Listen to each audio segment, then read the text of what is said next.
இந்திய அரசாங்கம் இந்த துளசிக்கு ஒரு தபால் தலை வெளியிட்டிருக்கிறது. சாதாரணமா தேச தலைவர்களுக்கு தான் ஸ்டாம்ப் போடுவாங்க.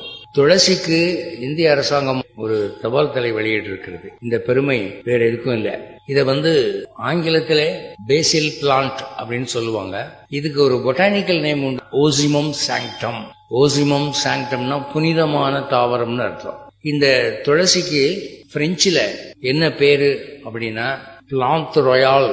அப்படின்னா என்ன அர்த்தம்னா ராயல் பிளான்ட், அரச தாவரம் அர்த்தம். தாவரங்களிலே மிகச்சிறந்தது அப்படின்னு. இந்த துளசி மதிக்கப்படாத நாடு உலகில் எதுவும் இல்லை. அலெக்சாண்டர் காலத்துல கூட அவங்க நாட்டுல கிரீஸ்ல துளசி மதிக்கப்பட்டிருக்கிறது. எல்லா நாடுகளிலும் துளசி சிறந்த மருத்துவ மூலிகையாக ஏற்றுக்கொள்ளப்பட்டிருக்கிறது.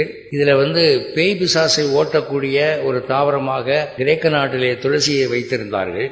அப்புறம் சம்ஸ்கிருதத்துல என்ன சொல்லுதுன்னா, ஒரு பசு, ஒரு துளசி இலை, ஒரு வேதங்கற்ற பிராமணன், ஒரு அரசமரம், கங்கை நதி, இந்த 5ம் சமமானவை அப்படின்னு.